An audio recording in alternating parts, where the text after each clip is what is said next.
خلافت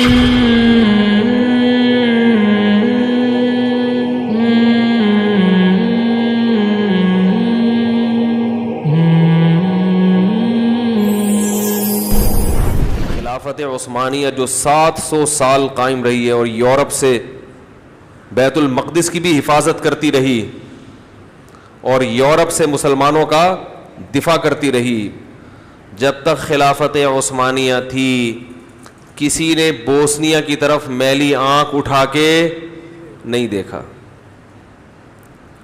رشیا نے ان ممالک پر قبضہ کا خیال بولے بھائی نہیں آیا۔ افغانستان میں روس کے داخلے کا تصور بھی نہیں تھا۔ جو خلیفہ تھا عثمانی، اس سے یہودیوں نے اسرائیل مانگا، فلسطین مانگا۔ اس نے کہا کہ یہاں کی مٹی شاپر میں بھر کے لے جانے کی بھی اجازت نہیں دوں گا، تھیلے میں ڈال کے لے جانے کی اجازت نہیں دوں گا۔ جب سے خلافت عثمانیہ کا خاتمہ ہوا، بوسنیا میں بھی ظلم، اور ازبکستان، تاجکستان، یہ تمام ریاستیں ہمارے ہاتھ سے نکل گئیں، اور تاریخ کا بدترین ظلم لوگوں نے بتایا، وہیں کے مقامی لوگوں نے۔ یونیورسٹی کے ایک وائس چانسلر تھے جو ممبر آف پارلیمنٹ بھی ہیں ابھی، انہوں نے کہا کہ میں نے ساری زندگی اپنا اسلام چھپا کے رکھا، میرے باپ نے مجھے کہا کہ بیٹا باہر کسی کو یہ پتہ نہ چلے کہ تم مسلمان ہو، کسی کو کلمہ پڑھتا ہوا دیکھ لیا اس کی سزا قتل۔ اور خفیہ ایجنسی کے لوگوں کو اتنی بھاری بھرکم رقمیں دی جاتی مخبری کرنے کی کہ بہت سے لوگ لالچ میں خفیہ ایجنسیوں میں بھرتی ہو گئے اور اپنے گھروں کی مخبریاں کرنے لگے۔ ایک وقت ایسا آیا کہ شوہر اپنا ایمان چھپا رہا ہے اپنی بیوی سے، بیوی اپنا ایمان چھپا رہی ہے اپنے شوہر سے، باپ ایمان چھپا رہا ہے اپنے بیٹے سے، بیٹا ایمان چھپا رہا ہے اپنے باپ سے، کہ باپ کو پتہ چل گیا، باپ نہ کہیں اطلاع دے دے۔ ان حالات میں اس قوم نے 70 سال گزارے ہیں، پوری نسل ختم ہو گئی۔ آج دنیا میں ہر جگہ مسلمان کو دہشت گرد دہشت گرد دہشت گرد، اسلام تلوار کے زور سے پھیلا، اسلام تلوار کے زور سے پھیلا، اسلام تلوار کے زور سے پھیلا۔ آپ دنیا کی اصل تاریخ اگر دنیا کو دکھاؤ تو آپ کو پتہ چلے گا کہ تلوار کا نشانہ، ظلم کا نشانہ، سب سے زیادہ بننے والی قوم مسلمان ہے۔ یہ تو وہ مظالم ہیں جن کی میڈیا نے کوریج نہیں کی ہے۔ چائنا کا ایک شہر ہے سنکیانگ، وہاں کیا کچھ ہو رہا ہے، میڈیا پہ اس کی کوریج بولو بھائی نہیں۔ تو کوئی وہاں جاتا ہے تو بتاتا ہے کہ کیا ہو رہا ہے۔ تو دنیا میں مانتا ہوں کہ سارے کافر ایک جیسے نہیں ہوتے، بہت سے غیر مسلم ممالک میں بہت آزادی ہے، لیکن بہت سے ممالک نے مسلمانوں پر بے تحاشا ظلم کیے ہیں۔ تو اس قدر ظلم کہ کسی بچے کو کلمہ پڑھتے ہوئے لوگوں سے پوچھا جاتا تھا بسم اللہ سناؤ، اور پھر مزید اس قسم کے حربے استعمال کیے گئے کہ لوگوں کو ریلیف دیا گیا کہ ٹھیک ہے اب ہم سختیاں ختم کر رہے ہیں، جس نے دین کو فالو کرنا ہے وہ دین پر چل سکتا ہے، اجازت دے دی۔ اس کا مقصد کیا تھا کہ جو چھپے ہوئے لوگ ہیں وہ بھی سامنے آ جائیں۔ 3-4 سال صرف رپورٹیں تیار ہوتی رہی ہیں کہ اس آزادی میں کون نماز پڑھ رہا ہے، کون قرآن پڑھ رہا ہے، اور 4 سال کے بعد ان تمام لوگوں کو موت کے گھاٹ اتار دیا گیا۔ ہم وہاں گئے تو ہمیں بہت بڑی تعداد میں ہر جگہ عورتیں نظر آئیں، روڈوں پہ صفائیاں خواتین کر رہی ہیں، جو فٹ پاتھ پہ کلر کیا جاتا ہے یہ تو مزدوروں کا کام ہے نا, مردوں کا. یہ کلر کون کر رہا ہے؟ خواتین. ہوٹلوں میں ملازمت خواتین. حتیٰ کہ بسوں میں جو ٹورسٹ کو گائیڈ کرنے والی ہیں وہ بھی خواتین. ہمیں تو مرد دے دیا انہوں نے, لیکن وہ بھی اکثر خواتین ہی ہوتی ہیں. اس کی بھی ہم نے تفتیش کی. یہ اتنی زیادہ خواتین, انہوں نے کہا ان کے مرد قتل ہو گئے ہیں. کیسے ظلم کیا؟ نمبر ایک, پہلے رشیا نے ان کے مردوں کو قتل کیا, جوانوں کو, جوان مردوں کو قتل کیا بہت بڑی تعداد میں, بوڑھوں کو چھوڑ دیا. اور ان عورتوں سے نکاح کے لیے مرد نہیں تھا تو ان سے جبری زنا کیا گیا, ان سے اولادیں پیدا ہوئیں. ان اولادوں میں جنریشن گیپ بہت زیادہ, کیونکہ انہوں نے اپنے جوان باپ کو نہیں دیکھا. بہت سی خواتین کے حالات سن کے ایمان تازہ ہوا, جن کے گھر میں کوئی مرد نہیں مگر انہوں نے اپنی اولادوں کا ایمان بچایا. انہوں نے بار بار اپنے بچوں کو باور کرایا کہ تم مسلمان ہو, مسلمان ہو, مسلمان ہو, مسلمان ہو. چھپ کے تعلیم دیتی رہیں. ایک خاتون جن کا 90 سال کی عمر میں انتقال ہوا, ان کی کارگزاری سامنے آئی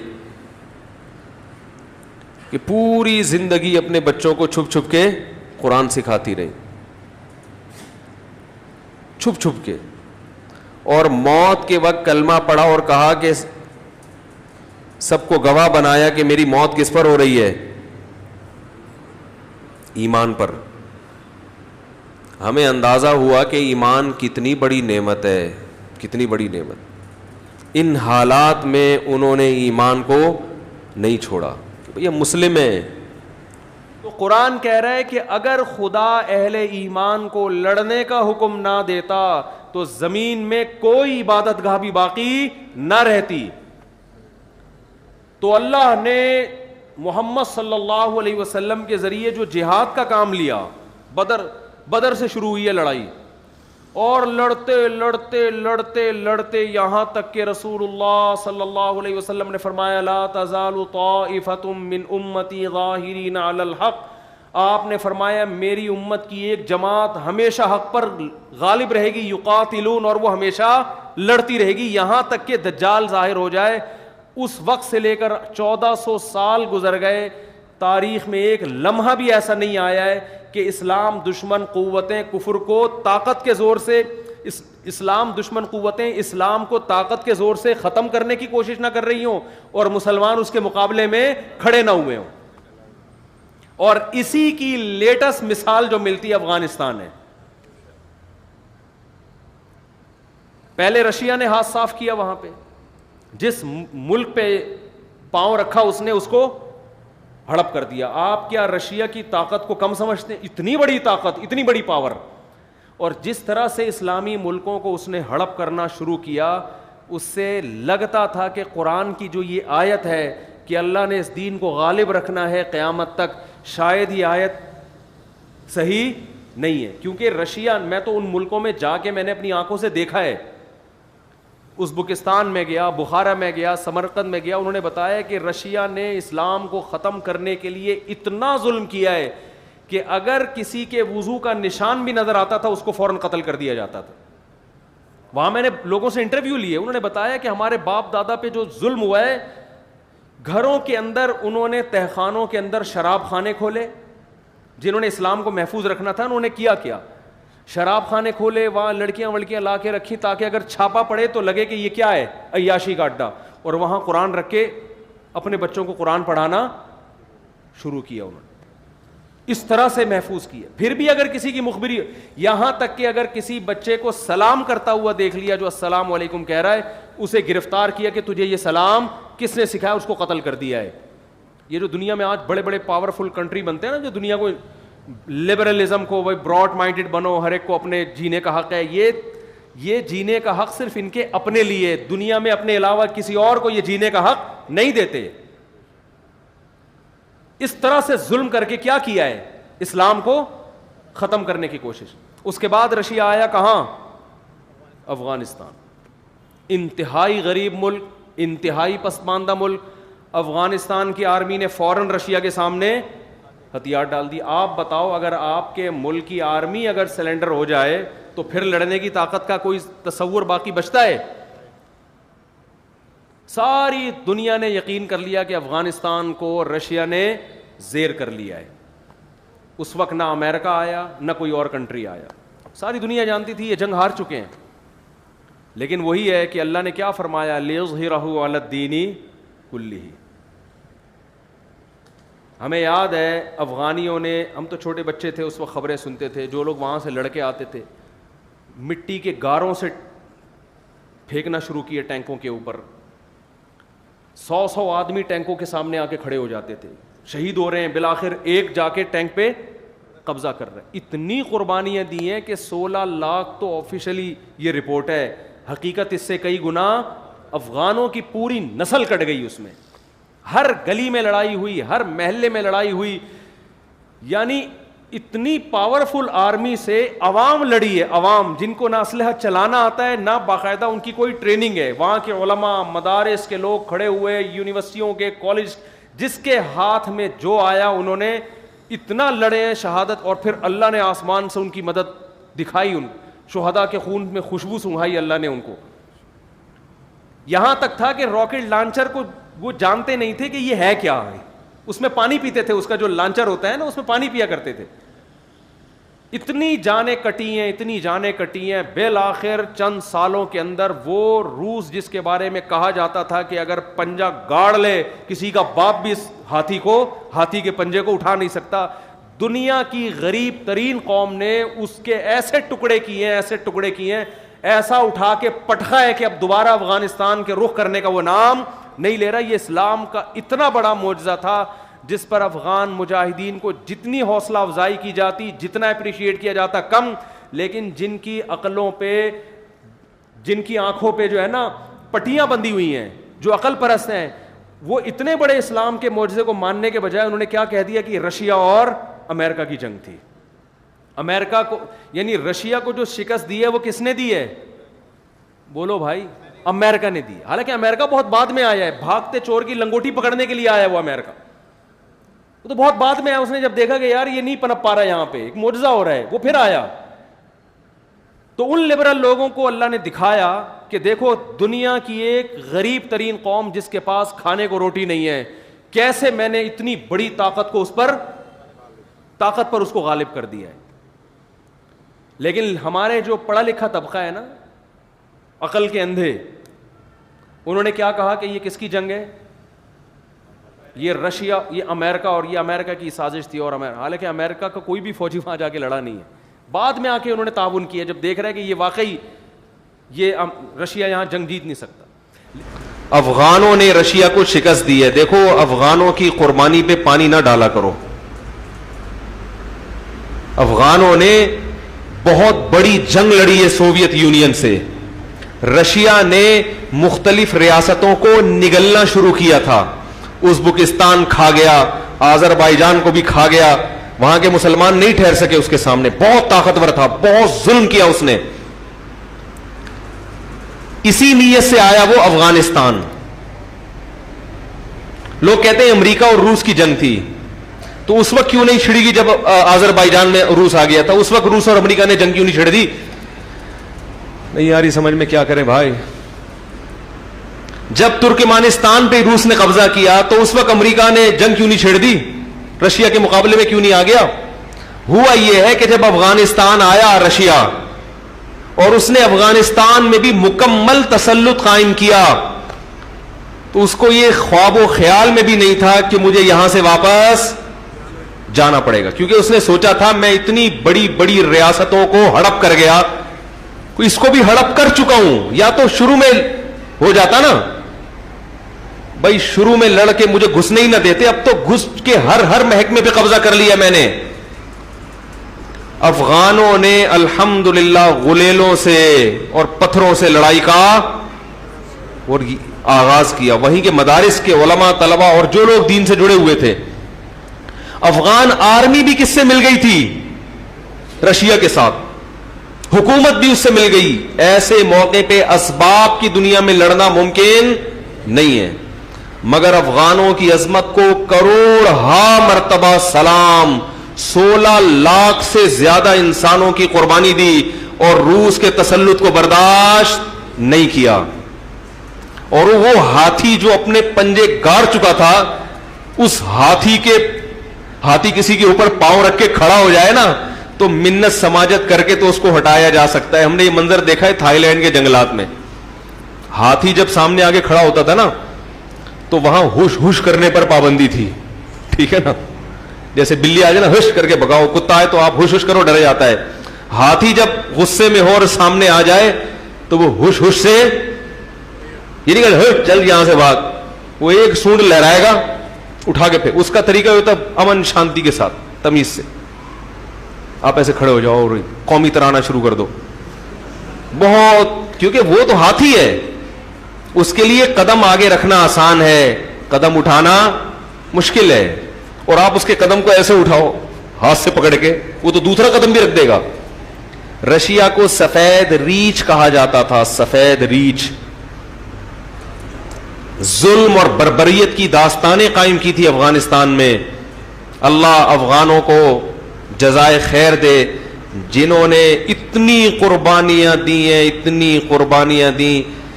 کیچڑ لے کے ٹینکوں کے شیشوں کو بند کر دیا کرتے تھے. ایک ایک ٹینک جب گولے برساتا تھا 400 شہید ہوتے تھے, ایک پہنچنے میں کامیاب ہو جاتا تھا. نہ اسلحہ چلانا جانتے تھے, نہ کچھ بھی نہیں جانتے تھے.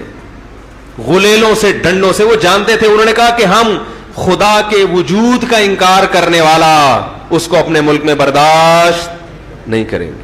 یہ تو اللہ کا منکر ہے.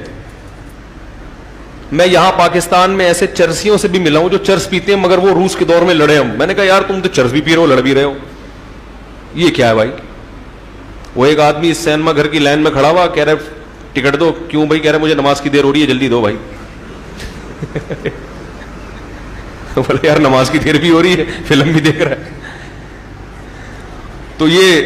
تو میں نے کہا یہ چرس بھی چل رہی ہے اور تم بول رہے ہم نے ادھر اس وقت بھی پیتے تھے. کہہ رہے مورچے میں بیٹھ کے پیتا تھا اس وقت. میں نے کہا یار مورچے میں بیٹھ کے چرس بھی پی رہا ہے اور لڑ بھی رہا ہے. کہہ رہے ہیں لڑ اس لیے رہے کہ ٹھیک ہے ہم اللہ کے نافرمان ہیں مگر اس خدا کے وجود کا انکار کیا جا رہا ہو. وہی مثال ہے نا باپ والی کہ بھائی باپ کی بات نہیں مانتے مگر آپ کے باپ کا کوئی گریبان پکڑ کے کھڑا ہو جائے آپ کے سامنے, پھر تھوڑی آپ کہو گے یار میں ابا کی مانتا نہیں ہوں تو کوئی بات نہیں. بولو گے بھائی میں نہیں مانتا, میرا ابا اپنے ابا سے میرا تعلق, آپ کون ہوتے میرے باپ کا گریبان پکڑنے والے؟ تو غیرت کا مسئلہ ہے. تو اس افغانی نے مجھے کہا کہ ہم اپنے دین اور مذہب کے لیے گردن کٹا دے گا. اور اس وقت امریکہ نے ایک فلم بنائی تھی کمانڈو کے نام سے, یہ پتہ نہیں کس نام سے. میں نے وہ فلم, مجھے کسی نے ڈاکومنٹری دکھائی, اس پہ کلپ آ جائے گا, فلمیں دیکھتے ہیں. اس میں کوئی عورت نہیں تھی. وہ ایک پی کے فلم پہ میں نے تھوڑا سا تبصرہ کیا تھا, حالانکہ وہ بھی میں نے نہیں دیکھی, وہ بھی کسی نے مجھے شارٹ کلپ صرف اس کے ایمان افروز تقریر جو کی تھی نا اس کی دکھائی, تو اس پہ اتنا تماشا بن گیا تھا. تو امریکہ نے اس وقت فلم بنائی تھی, اس وقت اس فلم میں دکھا عورت نہیں تھی اس فلم میں کوئی, میں نے اس کی کلپ دیکھے ہیں اور اس کا اردو ترجمہ بھی ہے. تو اس وقت وہ ایک امریکی جرنیل کو ڈاکومنٹری بنائی نا, جرنیل کو رشین نے پکڑ لیا کہ تم یہاں, وہ آیا تھا اپنے کسی فوجی کو چھڑانے یا کوئی صحافی کو چھڑانے کے لیے. تو اس وقت اس نے کہا کہ تم جس, امریکی کہہ رہا ہے رشین سے کہ تم جس قوم سے لڑ رہے ہو وہ قوم سر کٹانا جانتی ہے, سر جھکانا کم. کیسے امریکہ ان کے فضائل بیان کر رہا تھا یار, دیکھو. میں نے کہا یار وہ تمام مولویوں کی تقریریں ایک طرف, یہ امریکہ کا بیان, ہائے ہائے ہائے. اور سنیں وہ فلم ان کے سینما گھروں میں دکھائی گئی کہ امریکی کمانڈر کہہ رہا ہے کہ تم جس قوم سے لڑ رہے ہو وہ قوم سر کٹانا جانتی ہے, سر جھکانا. آج یہ سارا کریڈٹ جو لبرل لوگ ہیں نا, جو جہاد کو نہیں مانتے, وہ سارا کریڈٹ کس کو دے دیتے ہیں؟ یہ تو امریکہ کی جنگ تھی, روس کی جنگ تھی, یہ تھا. ٹھیک ہے امریکہ نے مدد کی ہے مگر امریکہ نے جب دیکھا کہ یہ افغان کھڑے ہو گئے ہیں اور رشیا کے بس میں ان سے نمٹنا نہیں ہے, ہارے گا, پھر انہوں نے کہا چلو انگلی کٹا کے ہم بھی شہیدوں میں نام لکھا. کیونکہ رشیا سے تو سبھی خوار کھا رہے تھے نا, امریکہ بھی پریشان تھا رشیا سے جس طرح وہ پھیلتا جا رہا تھا. پھر تو سب نے مدد کی ان کی, پاکستان نے بھی کی اور سعودیہ نے بھی کی, سارے ملک اکٹھے ہو گئے. اور لیکن وہ آخر میں ہوا ہے, اصل تو جنگ کس نے لڑی. اور دوسری بات, اگر کوئی مدد کر بھی رہا تھا تو جان کون پیش کر رہا تھا؟ بھائی میرا کوئی دشمن ہو, آپ میرے دشمن سے لڑ رہے ہو, اسلحہ میں دے رہا ہوں, لیکن جان پہ کون کھیل رہا ہے؟ اسلحہ دینے والے کی قربانی نہیں ہوتی, قربانی اس کی ہوتی ہے جو اسلحہ لے کے سامنے لڑ رہا ہوتا ہے. تو اس لیے یہ افغانوں کی قربانی تھی جنہوں نے رشیا کے ٹکڑے کیے اور پھر اس کے پاؤں کو اکھاڑ کے جو پھینکا ہے. اگر یہ جنیوا معاہدہ نہ ہوتا تو افغانستان رشین آرمی کا قبرستان بنتا. ہم ازبکستان نہ جاتے, ہم رشین کے ہول سیل کے حساب سے قبریں دیکھنے کے لیے کہاں جاتے؟ افغانستان. امریکہ بڑا سمجھدار تھا, اسی لیے اس نے افغانستان میں وہ طریقہ اختیار نہیں کیا جو کس نے کیا؟ اس نے آ کے الیکشن کروا کے پٹھانوں کی حکومت ہی بنائی. ٹھیک ہے, جو مرضی سیاست کی اس نے, لیکن اس نے کہا پنگے بازی ٹھیک ہے نا, ڈائریکٹ اس طرح سے پنگے بازی صحت کے لیے نقصان دہ. ابھی وہاں دینی مدارس بھی اگرچہ حکومت امریکہ کی ہے اور لڑائی ہو رہی ہے وہاں پہ, حالات ابھی بھی کنٹرول میں نہیں ہے, لیکن وہ بحالی نہیں ہے جو رشیا کے دور میں تھی. مدارس ہیں, مساجد ہیں, نمازیں ہو رہی ہیں. رشیا نے آ کے سب ختم کر دیا تھا, تو ایسی اس کو چپت لگی پھر رشیا کو کہ وہ دنیا نے عبرت حاصل کی کہ بھائی ان کے مذہب کو مت چھیڑو. سمجھ میں آ رہی ہے بات؟ کچھ بھی کرو ان کے مذہب کو مت. ابھی اب امریکہ ہے مگر مذہب کو نہیں چھیڑا. اسلامک یونیورسٹیاں بھی ہیں اور اماموں کی تنخواہیں بھی ہیں اور عدالتوں میں شریعت بھی نافذ ہے, علماء بیٹھے ہوئے ہیں عدالتوں میں. لیکن بہرحال ایسے حالات نہیں ہے جیسے پہلے ہوا کرتے تھے افغانستان کے, اور چل رہا ہے ابھی بھی سلسلہ. تسلط ابھی بھی قائم نہیں ہوا, معاہدے ہو رہے ہیں, دونوں کے بیٹھ کے میز پہ بیٹھتے ہیں اور بغیر کسی نتیجے کے. طالبان کا ایک ہی دعویٰ ہے کہ پہلے فوج لے کے جاؤ, وہ کہیں جی لے کے ہی جانا ہے تو پھر مذاکرات کس بات کی کرنے بھائی. وہ کہہ رہے ہیں نہیں بیٹھ کے مذاکرات. تو یہ چل رہا ہے, دعا کرے کوئی خیر کی صورت نکلے, افغانستان میں امن قائم ہو. تو بات کو میں ختم کرتا ہوں. تو جب افغانوں نے اس کے قدم کو اکھاڑا ہے تو الحمدللہ پھر وہ اپنے ہی ملک میں پنپنے کے قابل. اور یہ تو رشیا نے بڑا اچھا کیا کہ ان ریاستوں کو خود سے اس نے آزادی دے دی. اگر آزادی نہ دیتا تو یہ افغانی رشیا کی سرحد میں ان لوگوں کے ساتھ مل کے اس ملک میں گھس کے روسیوں کو مارتے اور وہ بھاگتے. وہ کہتے ہیں ہم نے وہاں تو پٹائی کھائی ہے, کم از کم یہاں تو چھوڑ دو ہمیں. تو رشیا نے بڑی سمجھداری کی, بولا جو جو ملک کو آزادی چاہیے بھائی لے لو یار. تو یہ سارے کنٹریز آزاد ہو گئے, ازبکستان, ترکمانستان. لیکن آزاد ہونے کے بعد بھی بڑی سیاستیں چلی گئی ہیں. ان کو پتا تھا بھی اسلام کی طرف آ رہے ہیں, تو رشیا نے کوشش کی ترکی سے, اور ایسے ترکی میں بھی بڑا اسلام ہے لیکن بہت سے لبرل قسم کے مولانا لوگ ہیں. اس ٹائپ کے مولویوں کو اس نے کہا کہ سعودی عرب سے اور انڈیا, پاکستان, بنگلہ دیش سے علماء نہیں آئیں گے یہاں پہ, کیونکہ یہ فنڈامنٹلسٹ قسم کے مولوی ہیں. یہ کیا ہیں؟ بنیاد پرست. ہمارے ساتھ ایک عالم تھے, انہوں نے مجھ سے پوچھا چکن کھاتے ہو, مرغا کھاتے ہو؟ میں نے کہا. کہہ رہے ہیں بنیاد پرست مرغا یا وہ مرغا جس کا کوئی مذہب ہی نہیں ہے؟ میں نے کہا کیا مطلب؟ کہہ رہے ہیں جو فنڈامنٹلسٹ ہے نا, بنیاد پرست مرغا, یہ وہ مرغا ہے جو صبح صبح اذان دیتا ہے, دیسی مرغا. اور جو مرغے آج کل کھائے جا رہے ہیں ان کے نہ باپ کا پتا نہ ماں کا پتا. جو فارمی مرغی ہے, جو جس کا یہ نہیں پتا کہ یہ مرغا ہے کہ مرغی ہے. تو مجھے کہنے لگا بیٹا جب بھی کھاؤ وہ مرغا کھاؤ جو کیا دیتا ہے, اس کے جو ہے نا گوشت کے اثرات باڈی میں جائیں گے, غیرت پیدا ہوگی. وہ مرغا جو اذان ہی نہیں دیتا. یہ فارمی مرغی کو بھی دیکھا اذان دیتے ہوئے؟ فارمی مرغے کو پنجاب میں اس کو مرغا کہتے ہیں, ہم لوگ مرغی کہتے ہیں, حالانکہ نہ یہ مرغا ہے نہ یہ پتہ نہیں کیا ہے.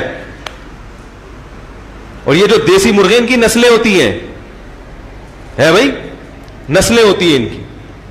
تو مجھے بڑی زبردست بات لگی ان کی. مرغی کھا لے, کوئی بری چیز نہیں ہے, لیکن دیسی کی بات بہرحال حدیث میں آتا ہے لا تسبوا الدیک, مرغے کو برا مت کہو, فإنه یؤذن للصلاۃ, یہ نماز کے لیے جگاتا ہے. تو مرغا تو وہ ہوتا ہے جو صبح صبح اٹھ کے نماز کے لیے جگاتا ہے. خیر بات ختم کرتا ہوں.